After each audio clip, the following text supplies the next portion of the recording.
দীপ্তিদি, গরম পড়ে গেছে কবে, তবু এখনো তোমার সোয়েটার হলো না? আর বলিস কেন ভাই, একটু সময় পাই না। দিন রাত এত ব্যস্ত থাকতে হয় যে উলের কাঁটা ধরার সুযোগই মেলে না।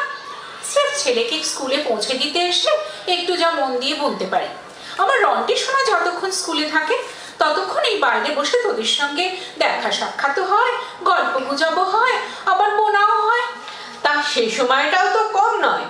ছুটির দিনগুলো বাদে প্রায় প্রতিদিনই এখানে এই ছায়ায় বসে অন্তত ৩-৪ ঘন্টা সময় পাও। স্কুলে বাচ্চাকে পৌঁছে দেওয়া থেকে ছুটি পর্যন্ত, তাতেও একটা সোয়েটার শেষ করতে পারলে না তুমি?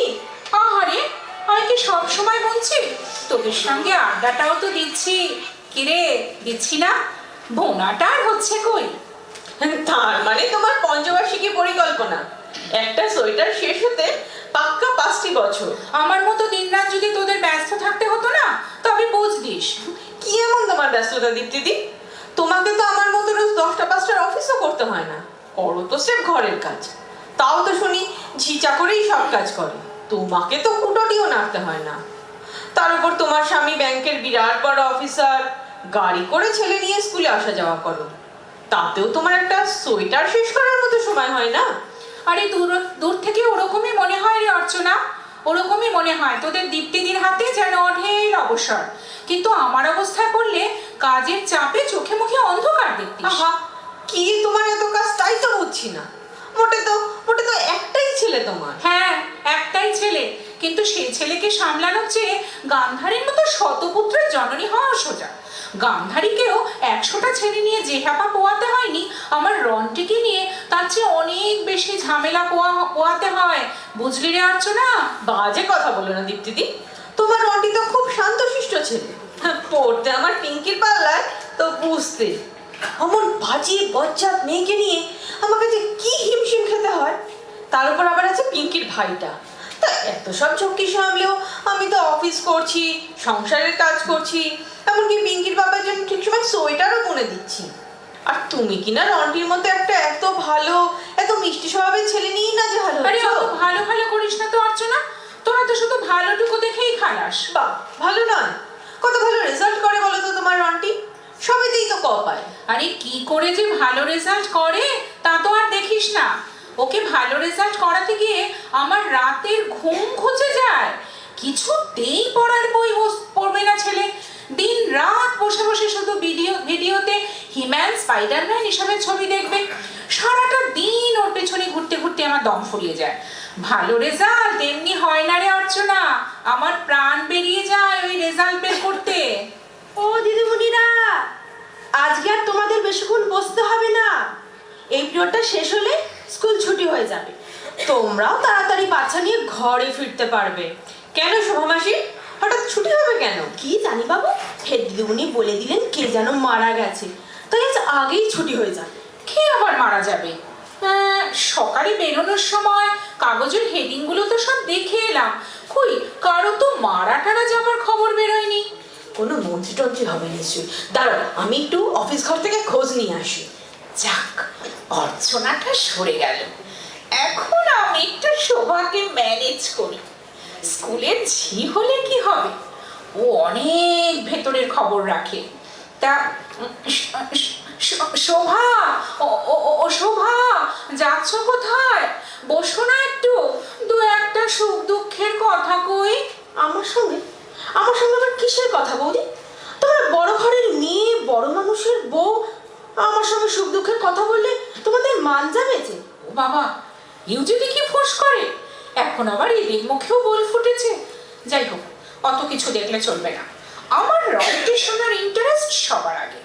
একটু একটু অপমান গায়ে মাখতে নেই, ছোট মুখে বড় কথাও সইতে হয়। শোভা, ও শোভা, আরে রাগ করছো কেন ভাই? না হয় একটু বসলে এখানে। না বাবু, আমার বসার সময় নেই। হে দিদিমণি বলে দিয়েছেন ছুটির খবরটা সব গার্জেনদের জানিয়ে দিতে। আমি যাই, ওদিকে যারা বসে আছে তাদেরকে বলে আসি যে। আহা, না হয় একটু পরেই গেলে ওদিকে শোভা। আর দেখছো না ওদিকে যারা বসে আছে তারা কিরম বেহায়ার মতো হ্যাঁ হ্যাঁ হি হি করছে। আর কি সব সাজের ঘটা ছুরিগুলো, চুলে লক্স কেটেছে, বক করেছে, বলিহারি যাই কি রুচি সব, জঘন্য জঘন্য। ছেলেপুলের মা হয়েও একটু সভ্যতা বভ্যতা নেই, সব সময় শুধু হেসে হেসে গায়ে গায়ে ঢলে ঢলে পড়ছে। ও বৌদি, ওদিককার মায়েরা তোমাদের সম্পর্কে না এই রকমই বলে। কি আমার নামে বলে? তা কি বলে শুনি? সে শুনলে তুমিও কানে আঙুল দেবে। বলে আধ বুড়ি মেয়ে ছেলে এখনো বগল কাটা ব্লাউজ পরা শখ। কি এত বড় আসপাতা? যা নয় তাই বলা। আজ এক্ষুনি আজই আমি হেডমিস্ট্রেসকে কমপ্লেইন করবো। খেতেই খেপে গেলে?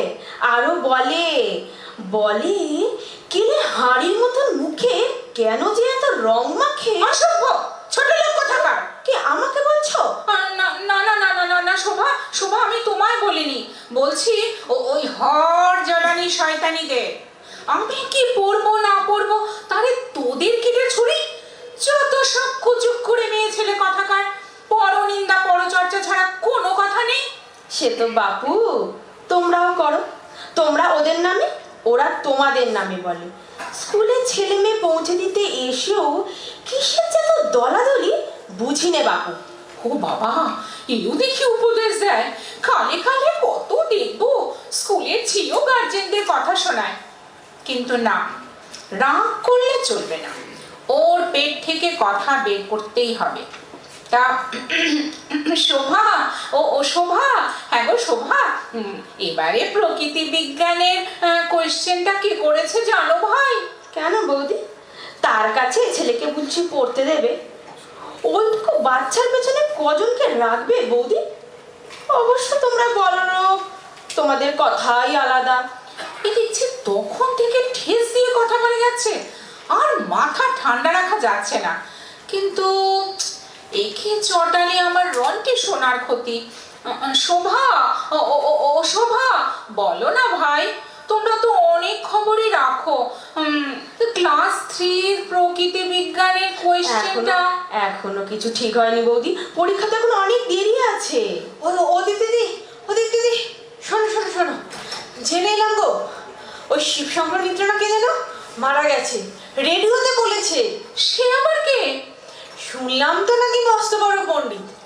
আমি অবশ্য কখনো নামও শুনিনি। সে যাই হোক যাকে, একদিক দিয়ে যেন ভালোই হলো। আজ তাড়াতাড়ি ছুটি হওয়াতে একটু দম ফেলার সময় পাবো। পিঙ্কিকে বাড়িতে নিয়ে গিয়েই নাকে মুখে গুঁজে অফিস দৌড়তে হবে না, একটু ধীরে সুস্থেই যেতে পারবো। না না, এটা মোটেই ভালো নয়। কে না কে তার জন্য স্কুল ছুটি, ভীষণ অন্যায়। মন্ত্রী টন্ত্রী হলেও না হয় বা কথা ছিল। আর তাছাড়া পরের পিরিয়ডেই অঙ্কের ক্লাস। আমার রন্টি শোনা আবার অঙ্কে একটু কাঁচা।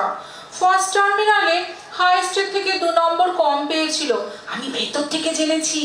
আর সেই শুনে ওর বাবার কি রাগ কি রাগ, ওর ছেলে কিনা অঙ্কে হাইস্ট পাবে না। জানো তো অর্চনা, রন্টির বাবা না সব সাবজেক্টেই হাইস্ট পেত। সেদিক দিয়ে অবশ্য পিঙ্কির বাবাও কম যায় না, সেও সব ক্লাসেই ফার্স্ট হতো। হায়ার সেকেন্ডারিতে ন্যাশনাল স্কলারশিপ পেয়েছিল, অবশ্য সার্টিফিকেটটা হারিয়ে গেছে। হ্যাঁ, এখানে যত ছেলে মেয়ের মা বাবা আসে তারা সবাই ফার্স্ট হতো, কেউ সেকেন্ড হতো না। আর তুমি শুধু তোমার ছেলেকে নিয়ে নাকানি চোবানি খাওয়ার কথাই বলে দিতে দি, আমার ঝামেলাও কি কম? শুধু অফিসের সংসারই নয়, পিঙ্কি লেখাপড়া ছাড়াও কত দিকে নজর দিতে হয় জানো? ওকে সপ্তাহে 3 দিন ওড়িশি শিখতে পাঠাই, 2 দিন রবীন্দ্রসঙ্গীত, শনিবার সন্ধ্যায় আবৃত্তির ক্লাস থাকে, আর রোববার সকালে আঁকার স্কুলে যায়, আর বিকেলবেলা নিয়ে যাই সাঁতার শেখাতে, বডিটা ফিট থাকে যাতে। আহা, একা যেন তুমি তোমার মেয়েকে ওসব শেখাচ্ছ। আমার রন্টি সোনাও আঁকার স্কুলে যায়, সপ্তাহে 3 দিন সে তার শেখে রবিশঙ্করী ছাত্রের কাছে।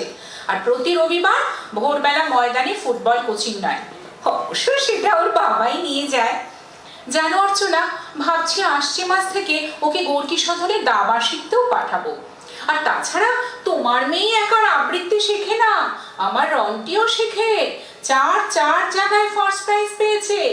প্রত্যেকটা বসে আঁকো প্রতিযোগিতাতে তো আমার রন্টি প্রাইজ পায়। ওরে বাবা, তোমাদের ছেলেমেয়েরা আপন মনে খেলে কখন? নিজেদের মধ্যে গল্প করারও তো সময় পায় না ওরা। ওসব তুমি বুঝবে না শোভা, যে যুগ পড়েছে তাতে সব কিছুতে ফার্স্ট হতেই হবে, ফার্স্ট, নইলে ভবিষ্যৎ অন্ধকার। তা ঠিক, কিন্তু পিঙ্কিকে কথা বোঝায় কার সাধ্য? এমন আর বুঝো মেয়ে এক এক সময় এত অবাধ্য হয় যে কি বলবো। পরপর 3 সপ্তাহ নাচের ক্লাস কামাই করে বাড়িতে বসে সেই মা ঠাকুমার মতো পুতুল খেললো। এমনকি গতবার ইচ্ছে করে জানা অঙ্কগুলো পর্যন্ত ভুল করে এলো। একবারও ভাবলো না ও কম নম্বর পেলে পাড়ায় আমাদের মুখ দেখানো ভার হয়ে ওঠে। আমার রনটি অবশ্য অতটা নয়, তবে সেও এমন বেজার মুখ করে আঁকা ক্লাসে যায় না, কি বলবো। আসলে কি জানো, ওদের আরো চাপের মধ্যে রাখতে হবে। একটা মুহূর্ত যাতে বাজে খরচা না হয় সেদিকে কড়া কড়া নজর রাখতে হবে। ওর বাবা তো বলে, অলস মস্তিষ্ক শয়তানের কারখানা। কিন্তু এত চাপে ছেলেমেয়েরা যে নুয়ে পড়বে দিদিরা। আরে সবটাতে না গলাও কেন বলো তো? যত ভাবে মেজাজ খারাপ করবো না, সেই মেজাজ খারাপ করিয়েছে আগে। ছেলে মেয়ে মানুষ করার তুমি কি বোঝো বাবু? মুখ্য মেয়ে ছেলে মুখ্যর মতোই থাকো। হ্যাঁ গো দিদিরা, আমি তো মুখ্য মেয়ে ছেলে, তাই না তোমাদের মতন ছেলে মেয়ে মানুষ করতে শিখিনি। তাই আমার গোপাল ছেঁড়া প্যান্ট ময়লা জামা পরে কর্পোরেশনের স্কুলে পড়তে যায়। জানো তো, রোজ না ভাত খেয়েও যেতে পারে না ছেলেটা, নিজে নিজে যেটুকু পারে পড়ে। আর বিকালবেলা হলে না গঙ্গার ধারে গিয়ে বোকার মতন হাওয়া খায়। আকাশের মেঘ দেখে বর্ষার রাস্তায় জল জমলে তাতে কাগজের নৌকা ভাসায়। ছুটির দিনে ড্যাঙ্গুলি খেলে, চোর খেলে। এত অভাবে থেকেও সারাক্ষণ ছেলেটার মুখে না হাসি ফুটে থাকে, জানো দিদি, হাসি ফুটে থাকে। তোমাদের ছেলে মেয়েদের মতো বইয়ের ভারে নুয়ে পড়া দুঃখী মুখ নয় তার ছেলে মানুষেতেই ভরে থাকে আমার ভুবন। আর এতেই না আমি খুব খুশি থাকি, জানো দিদি, খুব খুশি থাকি।